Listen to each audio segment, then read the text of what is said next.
এই মুহূর্তে ডিবি কার্যালয়ের সামনে আছেন সহকর্মী মাসুদুর রহমান। সরাসরি যাচ্ছি তার কাছে। মাসুদ, একজন ডিআইজি, একজন অতিরিক্ত ডিআইজি এবং 3জন পুলিশ সুপারকে গ্রেপ্তারের বিষয়টি এখন পর্যন্ত আমরা নিশ্চিত হতে পেরেছি এবং স্বরাষ্ট্র উপদেষ্টাও সেটি আমাদেরকে নিশ্চিত করেছেন। এছাড়াও গোয়েন্দা পুলিশের যারা ঊর্ধ্বতন কর্মকর্তা রয়েছেন এবং অধীনস্থ কর্মকর্তা রয়েছেন, বেশ কিছু জায়গায় আমরা কথা বলে এতটুকু নিশ্চিত হতে পেরেছি যে যেই 5 জনকে গ্রেপ্তারের কথা স্বরাষ্ট্র উপদেষ্টা বলেছেন, প্রত্যেকের নামেই বিভিন্ন জায়গায় এই যে গণ অভ্যুত্থান বা জুলাই আগস্টের যেই ছাত্রদের উপর দমন নিপীড়ন এসবের ঘটনায় মামলা রয়েছে। সে কারণেই এই সুনির্দিষ্ট অভিযোগের ভিত্তিতেই তাদেরকে গ্রেপ্তার করা হয়েছে। আরেকটি বিষয় আমরা জানার চেষ্টা করেছিলাম যে হঠাৎ করেই আমরা দেখেছিলাম যে পুলিশে যারা বিভিন্ন সময় মামলার আসামি তাদেরকে চাকরিতে সবহাল পুনর্বহাল রাখা হয়েছে।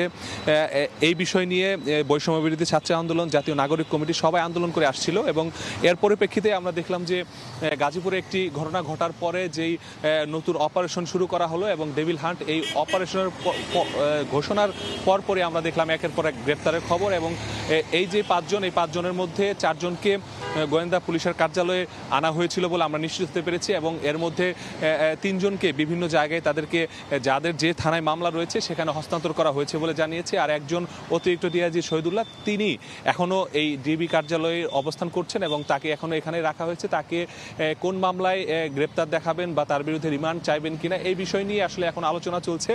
সেগুলো পুরোপুরি সম্পন্ন হলে তাকে এখান থেকে আদালতে পাঠাবে। আর বাকি যারা আছে, বিশেষ করে ডিআইজি মোল্লা নজরুল, তার নামে বিভিন্ন একাধিক মামলা রয়েছে, তাকেও ঢাকার কোনো একটি থানা থেকে তাকে আদালতে তোলা হবে এবং বাকি যে 3 জন পুলিশ সুপার রয়েছে তাদের মামলাগুলো আমরা এখন পর্যন্ত জানতে পেরেছি যে তাদের মামলা ঢাকার বাইরে হয়েছে। হয়তোবা তাদেরকে ঢাকার বাইরে বিভিন্ন আদালতে হয়তোবা তাদেরকে তোলা হতে পারে এবং যেই 5 জনের কথা আমরা বলছি, এই 5 জনের মধ্যে কমপক্ষে 3 জন পুলিশ সুপারই এই আন্দোলনের সময় বিভিন্ন জেলার দায়িত্ব ছিলেন, যে কারণে এদের বিষয়েই আসলে সবচেয়ে বেশি অভিযোগ এবং সিনিয়র যে 2 জনকে গ্রেপ্তার করা হয়েছে তাদের অন্য এই যে 15 বছর ধরে বিভিন্ন সময় এরা বিভিন্ন সব বড় বড় পদে ছিল, যে কারণে তারা নানা ধরনের অনিয়ম করেছে, বিভিন্ন দমন নিপীড়ন করেছেন, সে কারণে এদেরকেও গ্রেপ্তার করা হয়েছে, এদের নামেও মামলা হয়েছিল। আসলে এখন পর্যন্ত 5 জনই গ্রেপ্তার আছে, তবে আবার আদালতে কখন তোলা হবে এই বিষয়ে এখন আমরা নিশ্চিত হতে পারিনি, তবে আজকেই তোলা হতে পারে বলে আমাদেরকে জানানো হয়েছে। এই ছিল আসলে আমার কাছে মিন্টু রোডের গোয়েন্দা কার্যালয় থেকে সর্বশেষ তথ্য।